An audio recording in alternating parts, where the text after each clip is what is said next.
에 대한 전반적인 전반적인 내용을 살펴보고 그에 대한 정의를 내린 뒤 어떻게 활용되는지에 대해서 살펴보도록 하겠습니다. 빅데이터를 들어보셨나요? 네. 빅데이터는 정말 단순하게 큰 데이터입니다. 근데 왜 이런 큰 데이터를 가지고 이거는 지식경제부에서 내놓은 10대 핵심 역량 기술들인데요. 여기에 빅데이터 보이시나요? 왜 이렇게 큰 데이터, 그냥 단순한 큰 데이터를 왜 10대 역량 기술으로 살펴봤는지, 또 많은 방송, PC, 인터넷, 통신 등 여러 기술들을 응용한 것을 왜 빅데이터, 마지막에 종렬이 빅데이터로 되는지 그 중요성을 살펴보고 정의를 내려보도록 하겠습니다. 먼저 영상을 하나 살펴보시겠습니다.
네, 지금 방금 동영상을 보시면 데이터는 저희가 그냥 자료를 검색해서 내가 쓸모있는 것만 찾아야지 이런 데이터가 아니라 내가 평상시에 인터넷에 돌아다니는 것들, 그런 것들도 모두 데이터가 될 수 있다는 것을 의미합니다. 그러면 지금부터 어떤 것이 빅데이터라고 칭하는지 그 정의를 내려보려고 할 텐데요.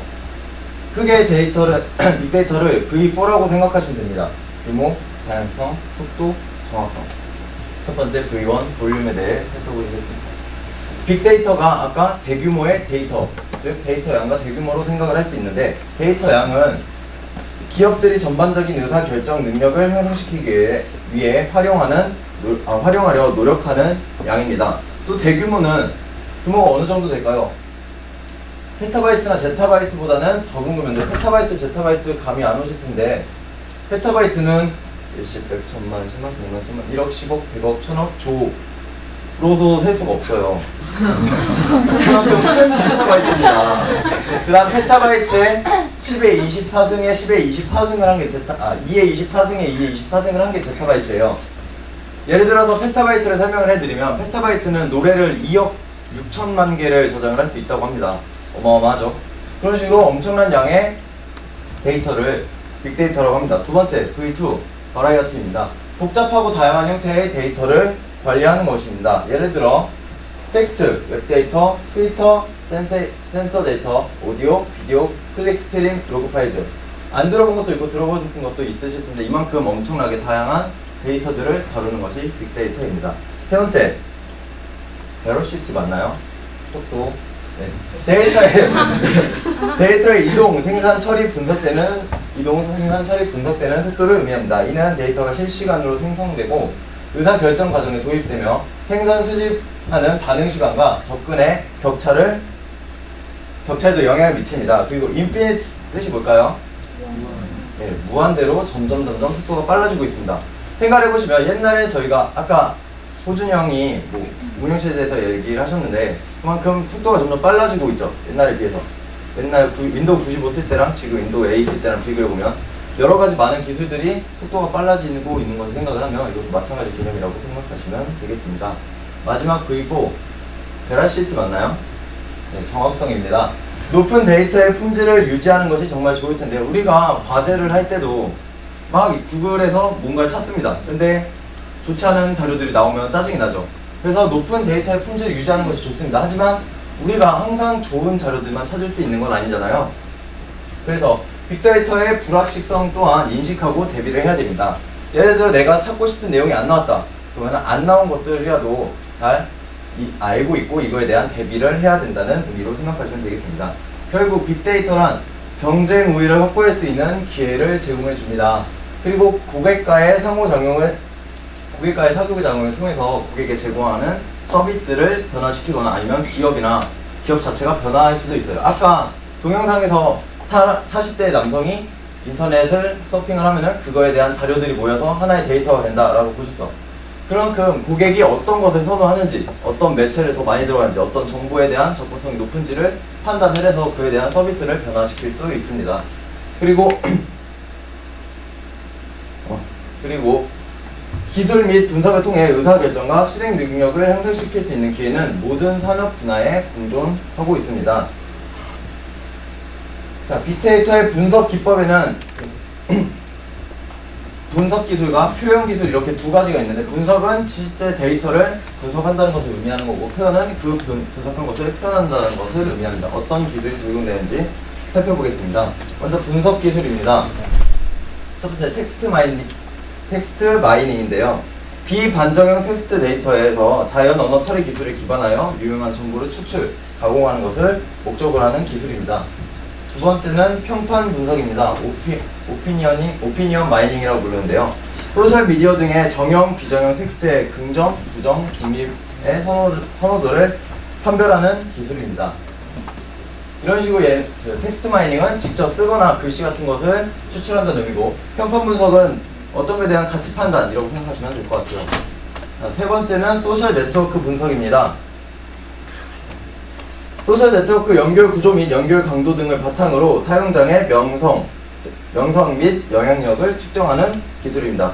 마지막으로 군집 분석인데요. 비슷한 특성을 가진 개체들을 합쳐가면서 유사 특성군을 발굴하는 데 사용이 됩니다.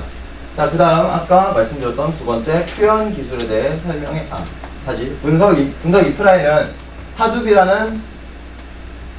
하둡이라는 프로그램이 있는데요. 대규모의 정형, 비정형 데이터를 처리하는 데 있어서 사용이 됩니다.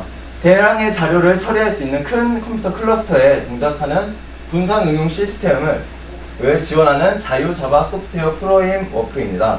또 데이터를 유연하고 빠르게 처리하기 위해서 전통적인 관계형 데이터베이스보다 일관성 모델 데이터 메커니즘을 사용하는데, NoSQL이라고 있는데요. 자, NoSQL이라서 SQL 안 쓸 것처럼 보이지만 Not Only SQL이라고 해서 SQL 계열의 쿼리 언어 사용하는 것을 강조하는 프레임워크입니다. 자, 표현 기술로는 R 프로그래밍이 있는데, 왼쪽에 이거 보이시나요? 이런 식으로 그래픽적으로 표현하는 것을 표현할 수 있는데요. 분석된 데이터의 의미와 가치를 시각적으로 보이는 거죠. 시각적으로 표현하기 위한 기술입니다. 통계, 수치에서 등을 그래픽적으로 표현하는 프로그래밍 언어라고 생각하시면 되겠습니다. 즉, 빅데이터는 고객들의 기호와 요구사항을 완벽하게 파악하는 데 도움이 됩니다. 고객에 대한 깊은 이해를 바탕으로 또 모든 유형의 기업들이 기존 고객 및 잠재 고객과 상호작용을 할 수 있는 새로운 방법을 찾아냅니다. 자, 여기 이 앞에서 제일 많이 나온 단어가 뭘까요? 고객. 그만큼 내가 사장입니다. 근데 내가 하고 싶은 걸 하는 게 아니라 내 제품을 이용할 고객한테 시선을 좀 더 맞춘다는 의미로 고객들을 분석을 해서 그거를 저희 회사에 반영을 한다는 의미가 되겠죠. 자, 그럼 이제부터 활용 사례를 살펴볼 텐데요. 자, 덴마크의 풍력 발전용 터빈 제조업체인 베스타스 윈드 시스템. 여기는 고객의 발전기 부지 선정 모델을 도출하기 위해서 사용하는 데이터 분석 프로세스에 불만을 갖게 되었습니다. 즉, 풍력 발전을 하려면 그거를 세워야 되잖아요. 풍력을 발전하기 위해서 풍력 발전소든지 바람개비 같은 게 생긴 거를 달아야 되잖아요. 갑자기 생각이 안 나는데 그게 엄청 비쌉니다. 근데 아무데나 지을 수가 없잖아요. 그래서 이 짓는 위치를 선정하기 위해서 기존 고객의 터빈의 실제 데이터를 사용하는 겁니다. 여기는 바람이 얼마나 분다, 저기는 바람이 안 분다, 실제 데이터를 사용해서 자체 예측 시스템으로 발전을 시켰습니다. 또 풍력이 기온, 강수량, 풍속, 습도, 대기압 등 여러가지 위치 관련 요소가 영향을 미치는데 이것까지 같이 분석을 한다는 의미고요. 근데 데이터가 엄청 많을 거 아니에요. 우리 기상청에서 내일 비가 온다, 비가 안 온다 그런 거 분석할 때 뭐 써요? 슈퍼컴퓨터. 네. 그래서 슈퍼컴퓨터에 설치된 빅데이터 솔루션을 통해서 이를 분석합니다. 자, 그래서 베스타스는 데이터 분석 능력 향상을 통해서 비용을 절감시키고 효율성을 증대시켰습니다. 비용 절감은 아까 말씀드렸다시피 100개를 지을 걸 제대로 된 데 20개, 30개를 지어서 그만큼 효과를 낼 수 있다는 거고요. 효율성 증대는 더 좋은 곳에다 지었으니 아무래도 효율성이 높아지겠죠. 이런 식으로 제대로 된 데이터 분석을 통해서 좀 더 이익 창출을 할 수 있게 되었습니다. 사례를 하나 더 보실 텐데요. 이름이 길죠. 베네수엘라 가족 소유 실루품 체인인 아우토메르카도스 플라자입니다. 아우토메르카도스 대표 헤스스 로메로는 가격 책정, 재고 관리, 판매, 유통, 머천다이징 관련 사항들이 두리뭉실 뒤섞여 있습니다. 더 쉽게 예를 들어 볼게요. 제가 책상에서 공부를 하려고 하는데 수학을 공부를 하려고 했는데 수학책이 없어요. 그래서 수학 못하겠네? 안 했어요. 근데 그 다음날 봤더니 책상 아래에 있네요.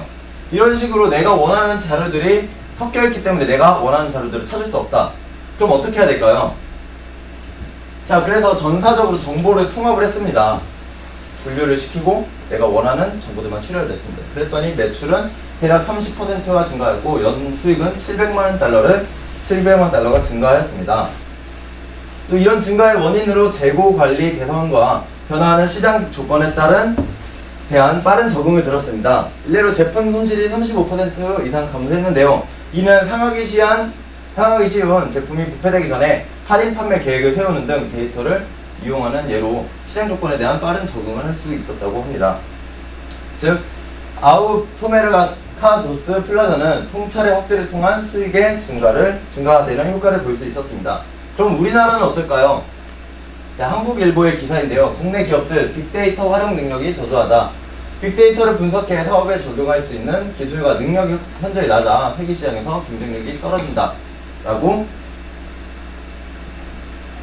한국 어도비사에서 분석을 했었는데요. 또 한국 어도비 시스템즈에서 분석을 했는데요. 빅데이터 활용을 위해서는 적극적인 투자와 인력 양성이 시급하다고 합니다. 자, 그러면 지금까지 정의와 전반적인 내용을 살펴보고 외부의 사례를 살펴봤는데 우리나라의 현실은 이렇다라는 걸 말씀을 드렸습니다. 그만큼 지금 뉴스에 나올 정도로 빅데이터에 대한 중요성이 강조되고 있는데요. 빅데이터를 한마디로 줄이면 지피지기는 백전백승이라고 결론을 내릴 수 있을 것 같습니다. 나 자신 알고 상대를 알아야 다 이길 수 있다. 즉, 내 제품을 이용하는 고객들을 분석을 하고 또 다른 사기업들 등등 나와 관련된 자료들을 분석을 해서 승리를 읽어낸다는 게 빅데이터의 결론이라고 생각하시면 될 것 같습니다. 이상 저의 제출을 마치겠습니다.